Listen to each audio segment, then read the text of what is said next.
Thank you so much for joining us today. We have a very special guest. Her name is Julie Goodnight. She's best known for her TV show about horse training, which aired weekly for 11 years, and for her sensible and kind training for all equestrians. Her methods are grounded in natural horsemanship, classical training, and understanding what motivates horses. She teaches at clinics, expos, and special events everywhere, and offers online education, how-to videos, and her own track and training tools at juliegoodnight.com. So thank you so much, Julie, for joining us today. My pleasure. Yeah, so today we're just going to talk a little bit about our topic of just keeping your animal athlete first and the sport second.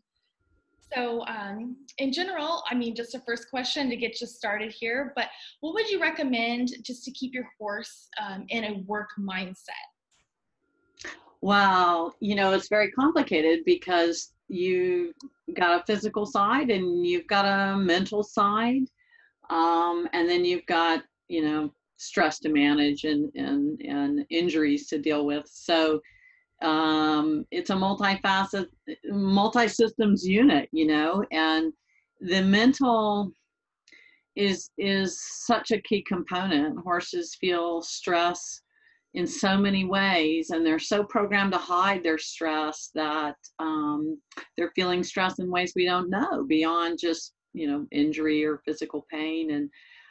And then the mental duress of training for performance. And, most human athletes that excel at that excel because they're driven and, they're driven to perfection, and they want to push and push and push and push. So, and then your at least equal partner in the endeavor has no way to talk to you. Sorry, my alarm for this call. There you go, right? Get that out. One time.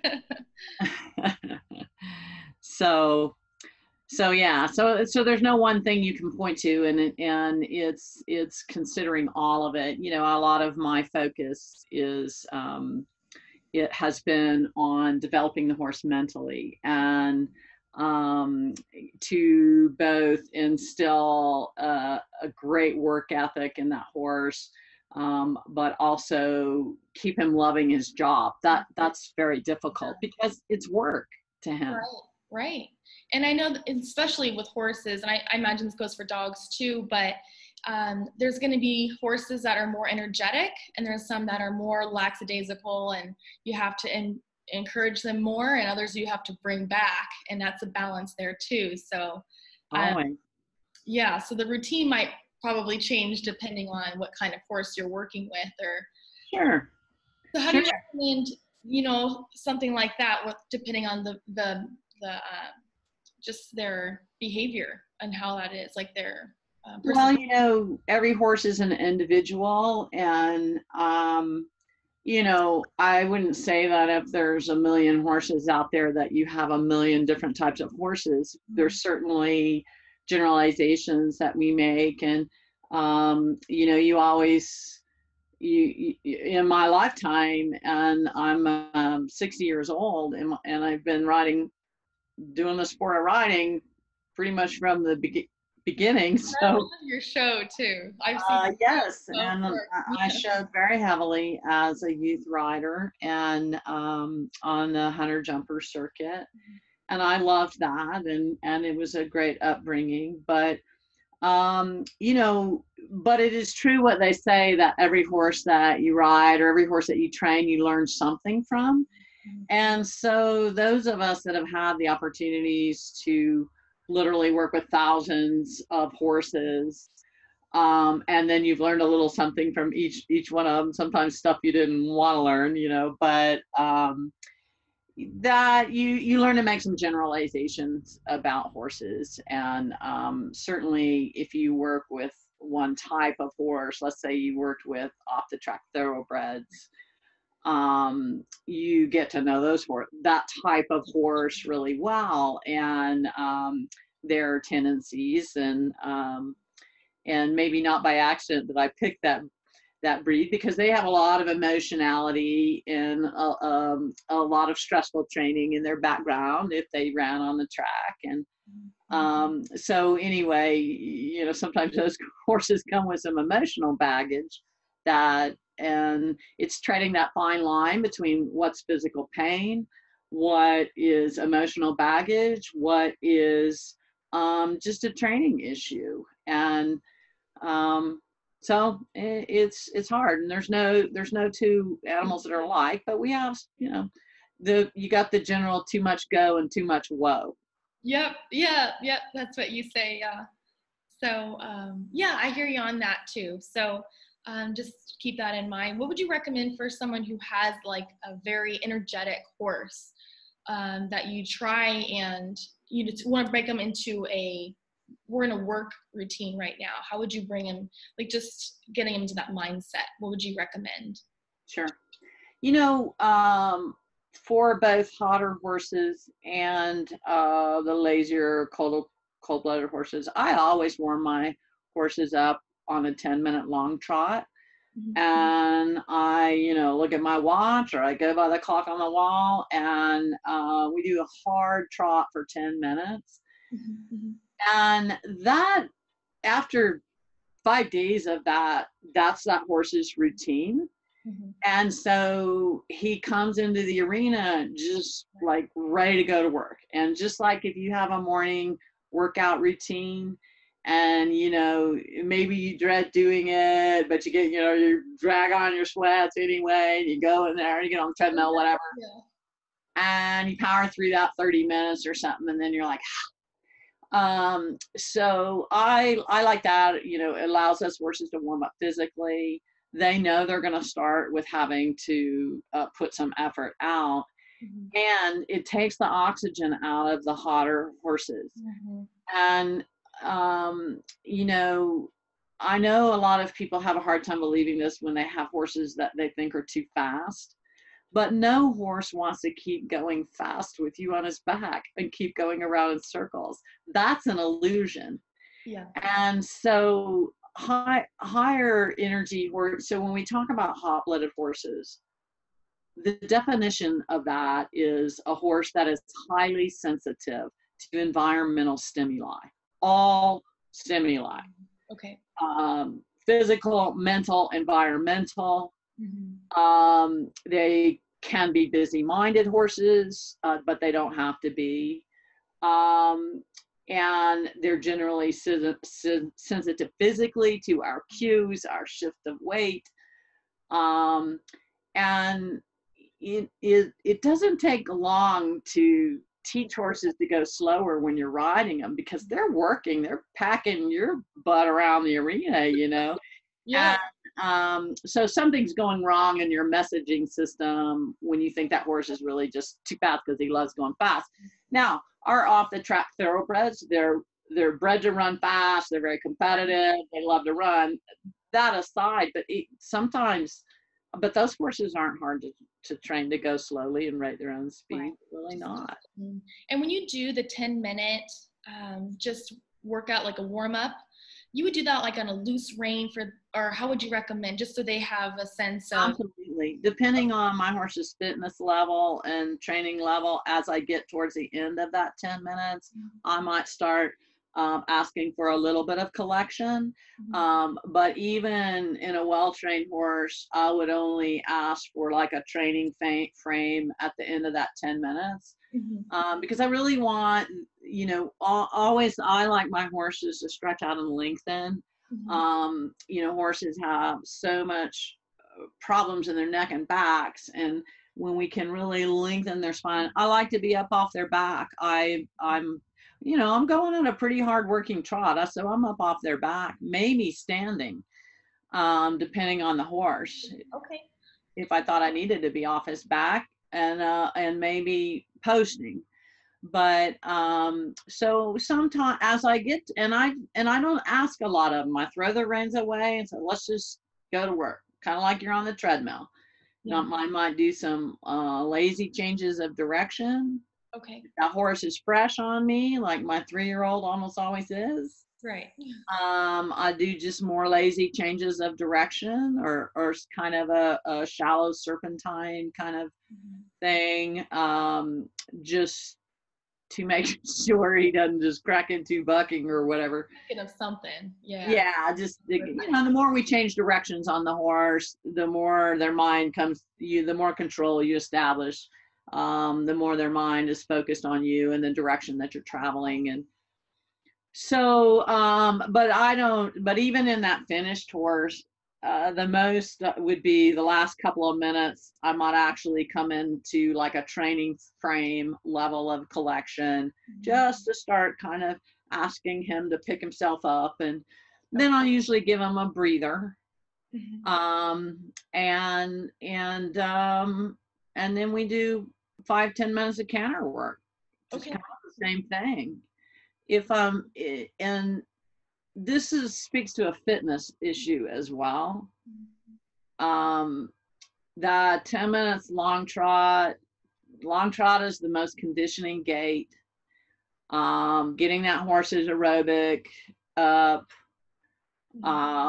dilating all those blood vessels, making sure those joints are loosened up, and and especially, I mean, I started to say if the horse has age on him, but he doesn't have to have age on him. My 3-year-old's already, had an injury, a performance-related injury, and so I certainly don't want that re-injured, So you're nursing these things along in your athletes, and so that's why I like that long trot, and then and the work ethic side of that, and that's the time to take the fresh out of the horse should he need it.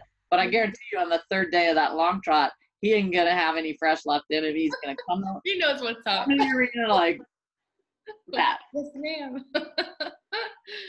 That makes sense too. And you were just kind of talking about how you like to have them extend and get off their back, and just help from like neck injuries or anything like that.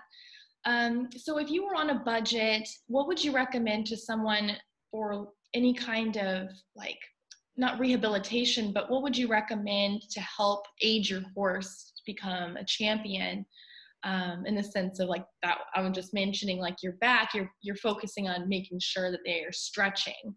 Would you recommend a chiropractor, or what would you recommend as important? So the video that we're making available to everybody through this broadcast is an episode of the TV show that we did called Don't Blame Me. And it is about, I believe it's a warm blood, could be a thoroughbred, but I think it's a warm blood. Just having a little momentary memory lapse there.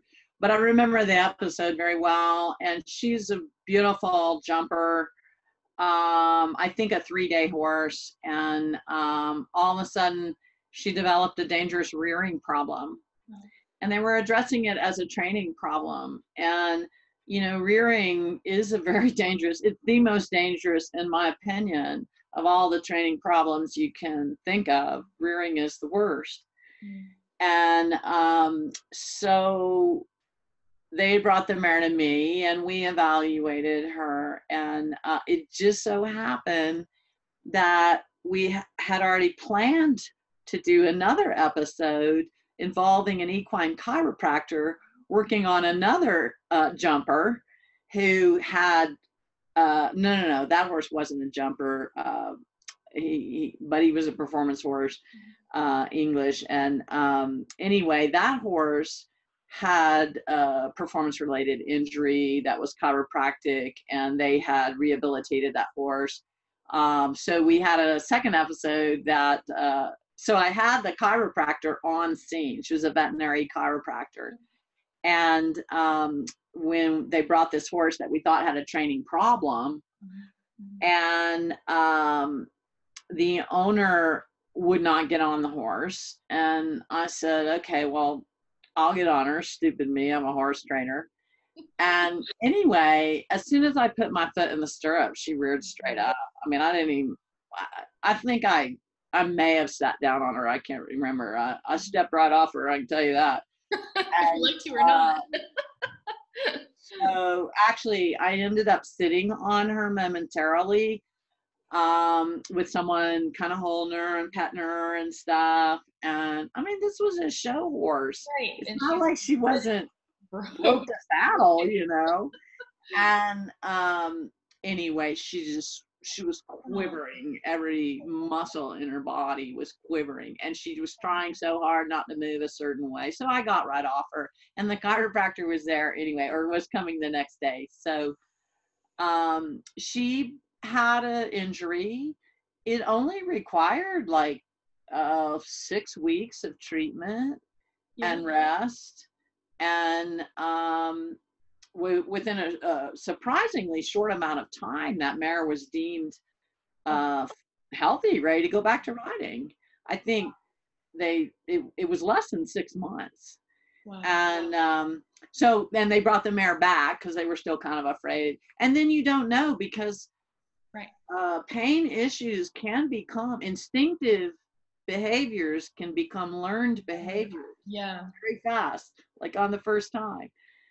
But they brought the mare down, and it was Thanksgiving, so I remember, and the initial happening was in July, so that's how long the vet had deemed the horse ready to ride, and they brought her down, and she rode beautifully. I mean, she was like, problem solved, same horse.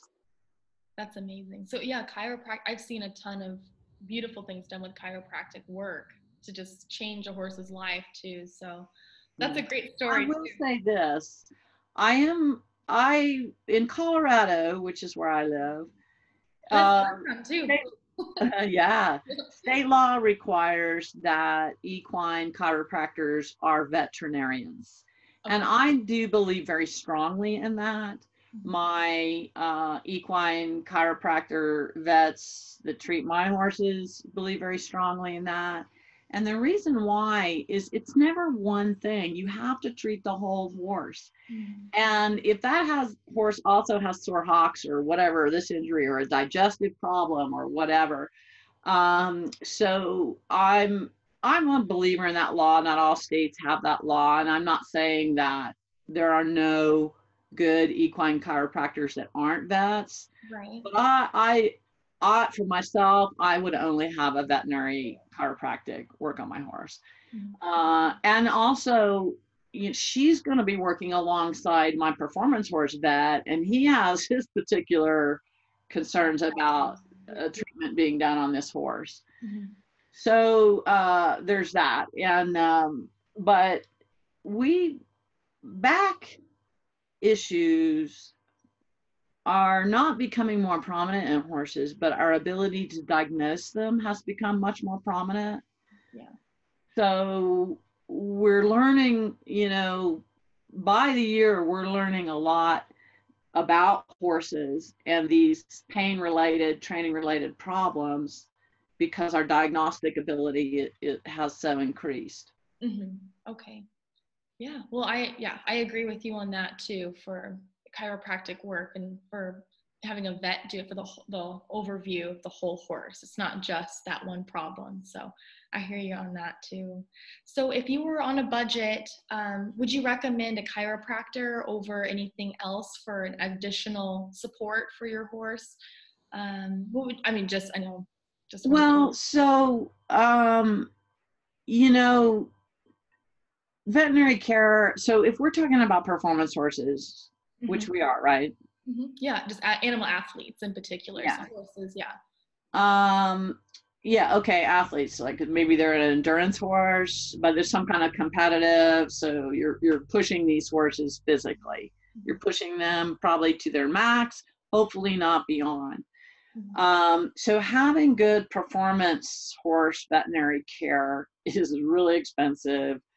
Um, and it's not prevalent everywhere. Mhm. And so if you, let's say horse comes in from the pasture stepping a little bit short, he's never taken a lame day in his life, and you're like, Mhm. so you call your regular vet, and they come out, it's hard to find, they do all this x-rays, blocking, They don't necessarily take good x-rays. They don't necessarily read good x-rays. They don't. Ultrasounds And so pretty soon you've racked up $1,000 bill with that vet, and then it's determined you still can't figure out what's wrong. Now you got to go to the expensive veterinary clinic. So I guess one thing to think about, what I would think about with that performance horse, and our horses, we're not actively competing. Well, that's not true. We've got one horse that's shooting right, and Mount is shooting right now. Oh, awesome. And she has some injuries, past cow horse injuries that we, have to nurse along with her. And but anyway, I would, form a connection, whether it's having to haul all the way to a veterinary school, or find that high-end performance horse clinic or practice in your region, and know that, consider going straight to the high-level diagnostic ability. Also, that comes with that a high level of treatment. The treatments that my performance horse vet gives my horse are like almost not even in the same category as what you would get from an all-purpose vet or a general practitioner. Okay. He's got the cutting edge, the biologic treatments, stem cell treatments. These therapies are amazing. Yeah, the stem cell one, that's new, and it's amazing what it can do. Yeah. Mm-hmm. Yeah. That's So a great tip. That really. And that's not, being on a budget. This is general. That's not in that category. Not really. I mean, it would save you in the long term, it sounds like.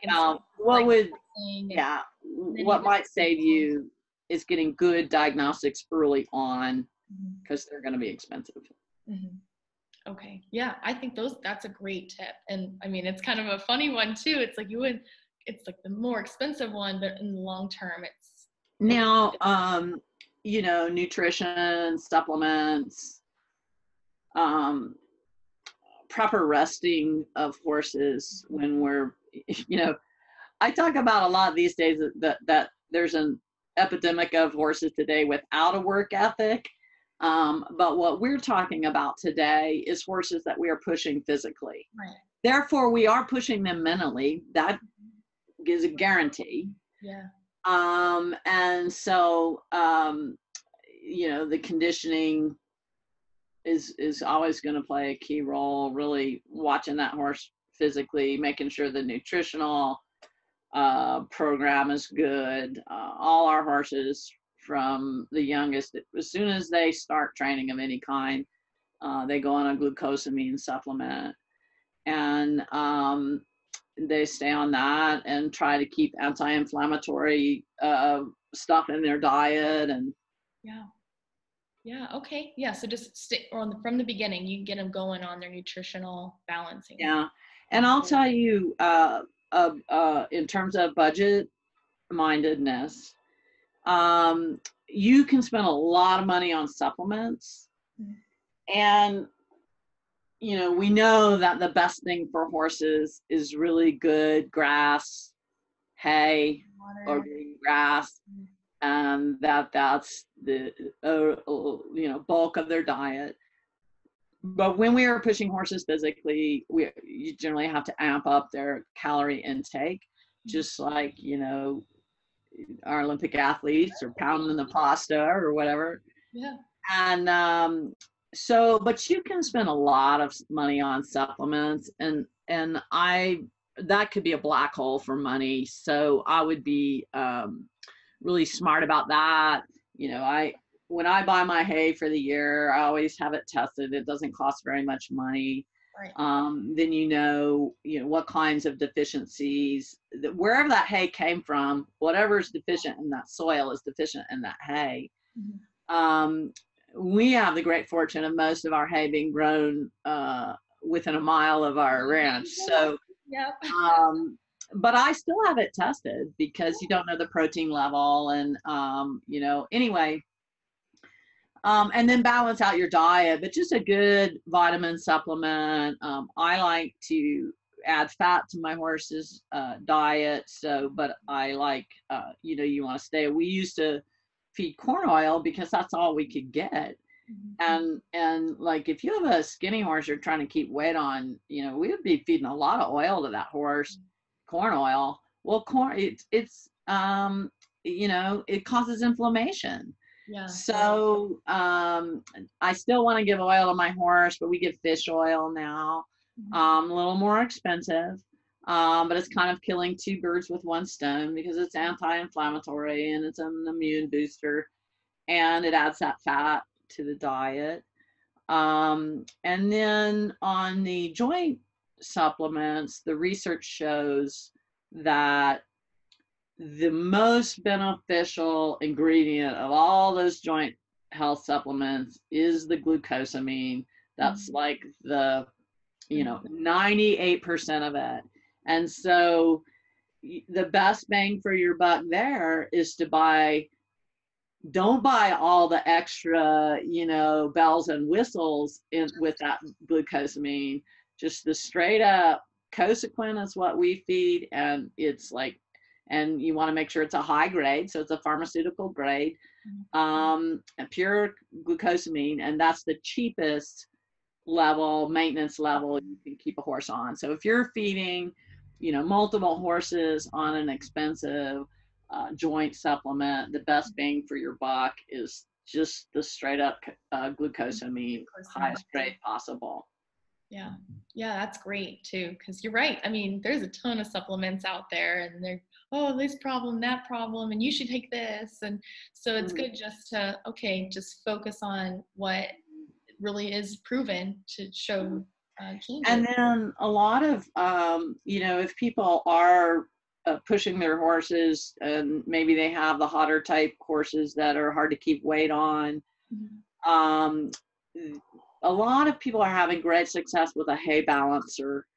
And so you have, you know, a few different types of hay, and then they make these sort of forage supplements that just balance out your hay. And a lot of horses that are having difficulty gaining weight will gain weight on that.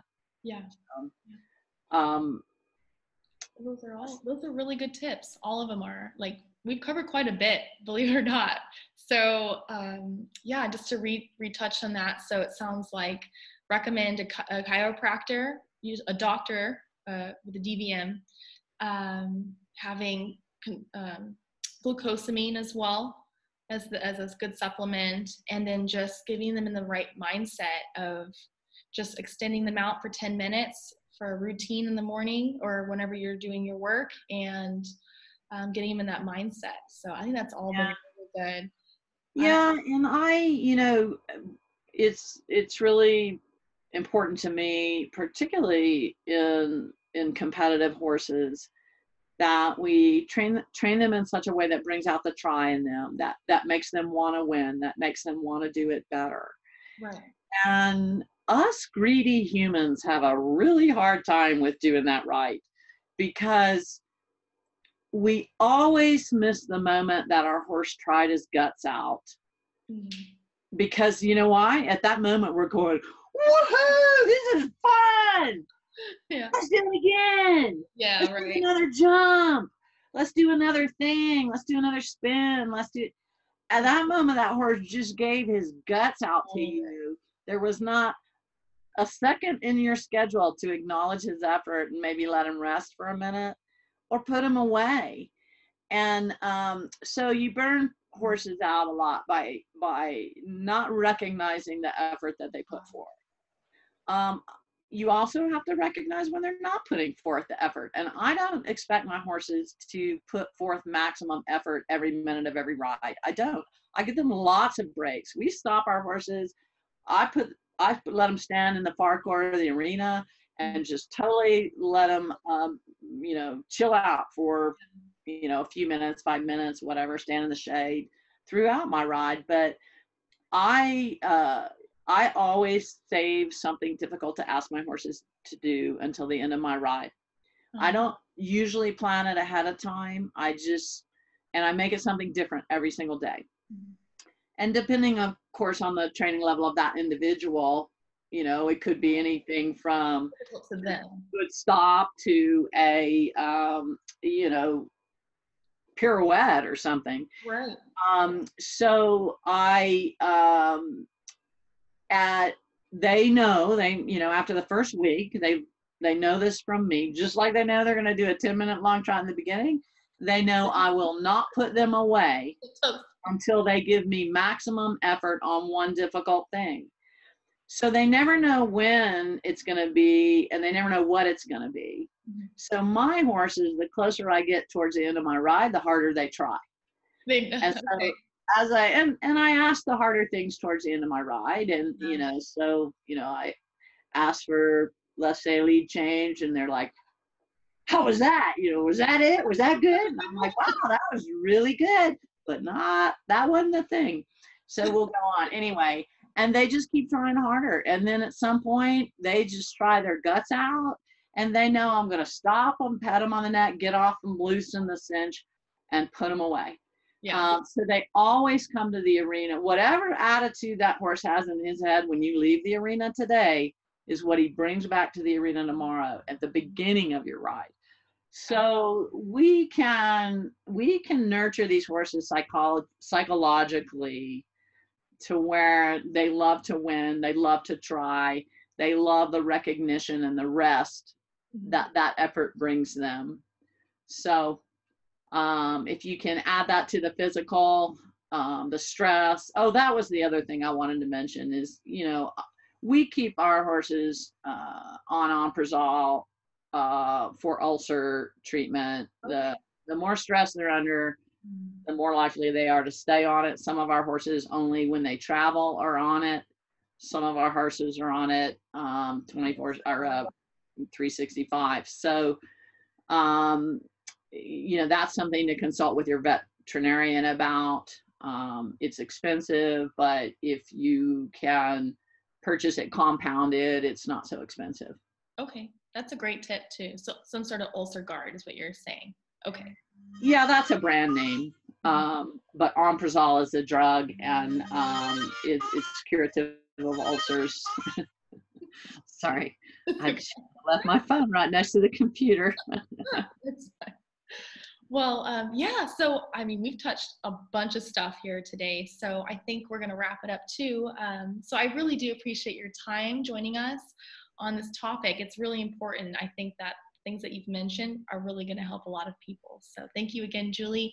And just for you all to know too, like she said, there's a free video that's available to you. It's going to be next to this video as a link for showing, sounds like the back problems on that one horse and how they fixed it with chiropractic work.